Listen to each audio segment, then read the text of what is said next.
अब देखिए इसको कृत प्रत्यांत शब्द कहे जाते हैं। दो प्रकार के प्रत्यय होते हैं, वो कृदंत होते हैं जिसको कृत प्रत्यय कहा जाता है, और तद्धितांत होता है, तद्धित प्रत्यांत, ठीक ना।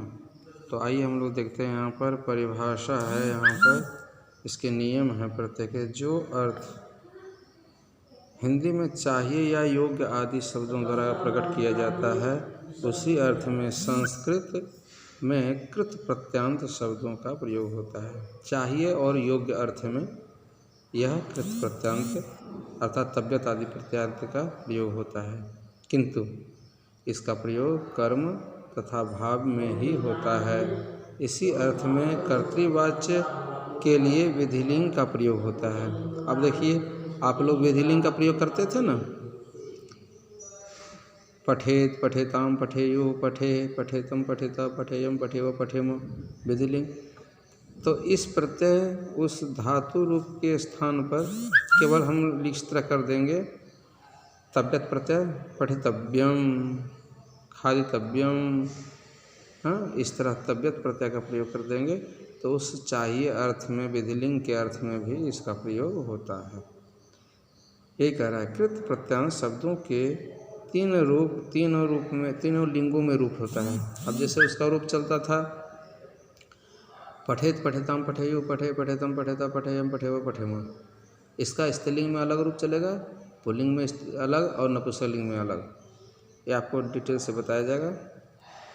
जैसे दी गई यहाँ पर नीचे तालिका दिया हुआ है, देखिए यहाँ पर दिया हुआ है, बता देंगे, स्पष्ट है। इन प्रत्ययों का प्रयोग प्रायः समस्त धातुओं, सभी धातुओं के साथ होता है। इस प्रत्ययों में जो सेठ धातु होता है उसमें ई आ जाता है बीच में, और जो सेठ धातु नहीं होते हैं उसमें कुछ नहीं होता है। और ये कृत प्रत्यांत कितने हैं? तो 7 हैं। तव्यत है, तव्य है, अनियर है, केलिमर है, यत है, क्यप है, ण्यत है। लेकिन हम लोग को मेन पढ़ना है तव्यत प्रत्यय और अनियर प्रत्यय, ठीक ना। लेकिन इसी अर्थ में इतने सब होते हैं। आइए हम लोग यहाँ पर देखते हैं तव्यत प्रत्यय का। देखिए, धातु से तव्यत, अर्च धातु है, अर्च धातु से तव्यत प्रत्यय हुआ तो बन गया अर्चितव्यम। सेठ धातु है इसलिए ची ई आ गया बीच में। जो सेठ धातु नहीं है वो उसमें ई नहीं आया। जैसे आप धातु है, आप मतलब जाना, जाना, तो आप्तवान बन गया, आप्तव्यम बन गया। इसी तरह देखिए बहुत सारे सेठ धातु हैं जिसमें ई नहीं आया है। जैसे ची धातु है, इसमें ई नहीं आया है। ची ई जो है, ची वाला ई है तो उसमें ए हो गया, उसी को चेतव्यम हो गया। लेकिन देखिए चल धातु है, चल धातु सेठ धातु, इसमें बीच में ई आ गया, चलितव्यम। इसी तरह आपको सभी। अब रही बात इसका नपुंसकलिंग में कैसा बनता है रूप, तो इसमें लास्ट में मो आ जाता है।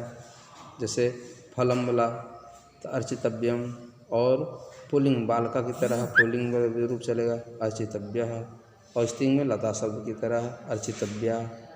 ये केवल ध्यान देना है आप लोगों को।